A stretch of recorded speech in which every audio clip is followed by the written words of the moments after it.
హరీష్ రావు గారు ఒక నిమిషం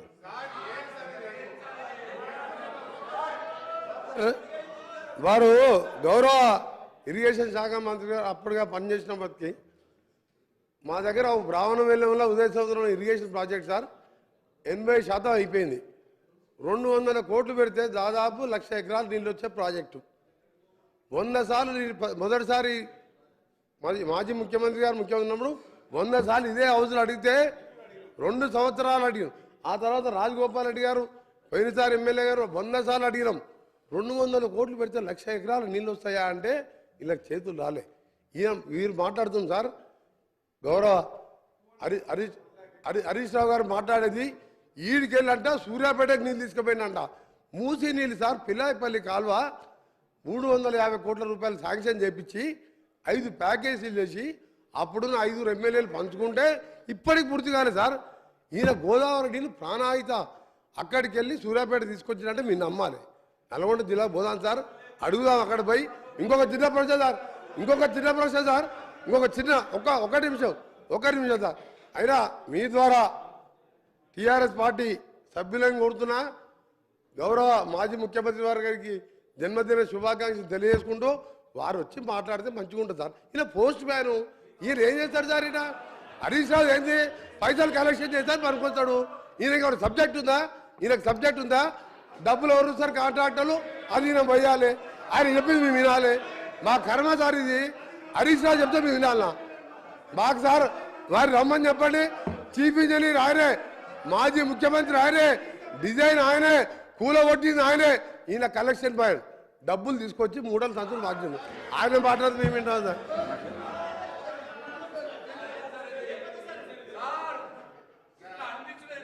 స్పీకర్ గారు వారు అట్లా మాట్లాడితే మీరు రికార్డులోకి అలో చేస్తారా సార్? అది డిలీట్ చేయాలి సార్. అది రోజు అలవాటు అయిపోయింది సార్. రోజు మాట్లాడు, రోజు డిలీట్ చేసుడు, మేము డిమాండ్ చేసుడు అట్లా సార్. ఇప్పుడు వారు మాట్లాడడానికి ఆధారం ఉందా సార్? శాసనసభలో ఆ రకమైన ఆరోపణలు చేయొచ్చా అధ్యక్ష? దయచేసి ఆ వ్యాఖ్యలు వారు ఉపసంహరించుకోవాలి, మీరు డిలీట్ చేయాలి సార్. Kindly sir. ఇట్లయితే ఎట్లా సార్? మేము సభ హుందాతనం పెంచాలి సార్. మీ ఆ మాటలు తీసేయాలి సార్, దయచేసి సార్, ప్లీజ్ సార్.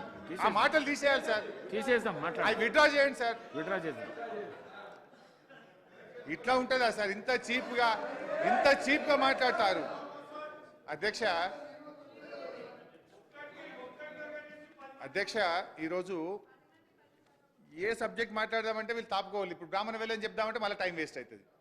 అయితే అధ్యక్ష ఇప్పుడు అన్నీ చెప్తాను, టైం అయింది. అన్నీ చెప్తా అధ్యక్ష ప్లీజ్ చెప్తానా? You give me time, I will tell you. అధ్యక్ష అన్ని ఉన్నాయి ఆధారాలు.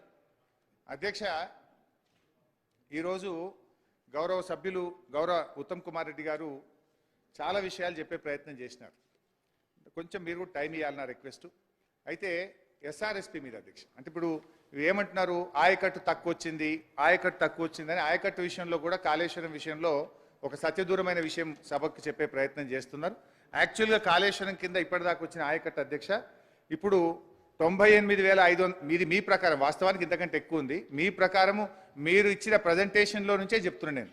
98,570 ఎకరాలు డైరెక్ట్ ఆయకట్టు ఇచ్చారని, 456 చెరువులు కాళేశ్వరం కెనాల్స్ కింద నింపడం ద్వారా 39,146 ఎకరాల ఆయకట్టు వచ్చిందని, 2,143 చెరువులు ఎస్ఆర్ఎస్పి స్టేజ్ 1, 2 కింద 1,67,000 ఎకరాలకు సప్లిమెంటేషన్ చేశామని, అదేవిధంగా స్టేజ్ 1, స్టేజ్ 2కు కాళేశ్వరం నీళ్లు తక్కువ పడ్డప్పుడు 2 తళ్లకు 3 తళ్లకు దాదాపు 17 లక్షల ఎకరాల స్థిరీకరణకు ఇది ఉపయోగపడ్డదని, అదేవిధంగా మెదక్ జిల్లాలో హల్దీ, కూడవెల్లి వాగులోకి కూడా మరి ఆ చెక్ డ్యాంలకు తద్వారా చెరువులకు నీళ్లు పడడం ద్వారా 20,576 ఎకరాలకు మరి ఇక్కడ కూడా ఆయకట్టు ఇచ్చినట్టుగా మీ యొక్క ప్రజెంటేషన్లోనే నేను చూసి చదువుతా ఉన్నాను అధ్యక్ష.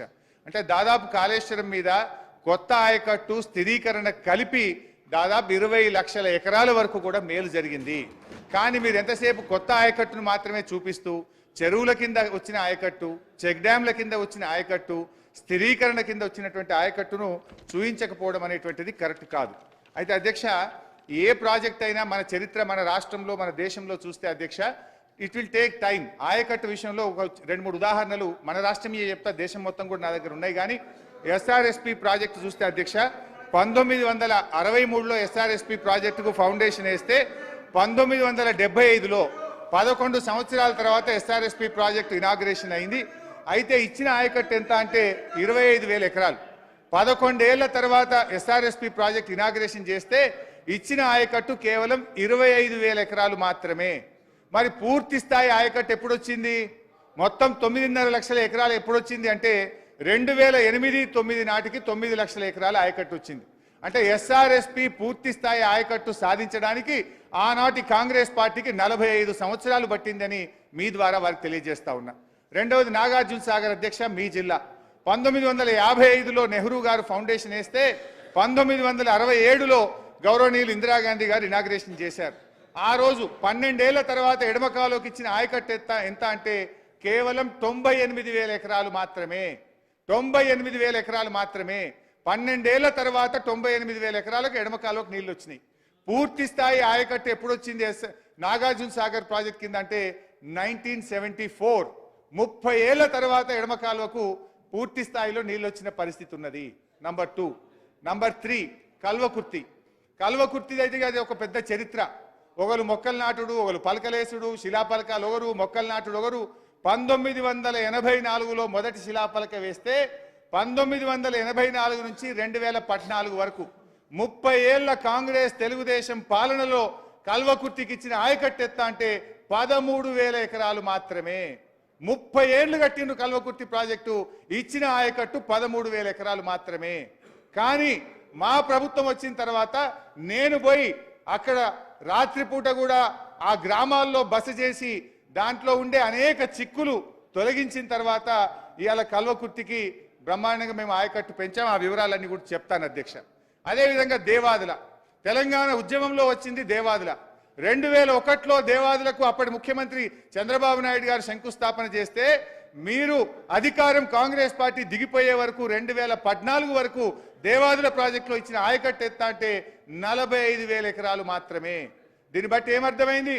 ఎస్ఆర్ఎస్పిలో పూర్తి ఆయకట్టు ఇవ్వడానికి 45 ఏళ్లు, నాగార్జున సాగర్లో పూర్తి ఆయకట్టుకి ఇవ్వడానికి 30 ఏళ్లు, కల్వకుర్తిలో 30 ఏళ్ల తర్వాత ఇచ్చిన ఆయకట్టు 13,000 ఎకరాలు, దేవాదులలో 14 ఏళ్ల తర్వాత ఇచ్చిన ఆయకట్టు 45,000 ఎకరాలు. ఇది కాంగ్రెస్ పార్టీ గత పాలకుల చరిత్ర.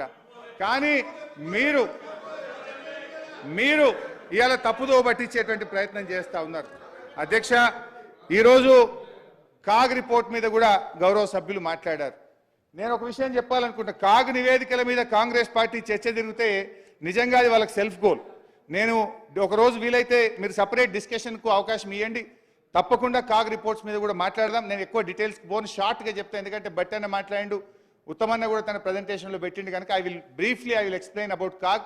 బట్ డీటెయిల్ డిస్కషన్ ఓ రోజు పెడితే ఆనాటి జలయజ్ఞం మీద ఏం చెప్పింది కాగ్ది ఏందనేది మొత్తం కూడా మాట్లాడదాం అధ్యక్ష. ఇవాళటి కాగ్ రిపోర్ట్ మీద కూడా మాట్లాడదాం అధ్యక్ష. నా దగ్గర వీడియో ఫుటేజ్ ఉంది, పేపర్ కటింగ్స్ కూడా ఉన్నాయి అధ్యక్ష. ఒక 3-4 ఉదంతాలు చదివి వినిపిస్తా అధ్యక్ష.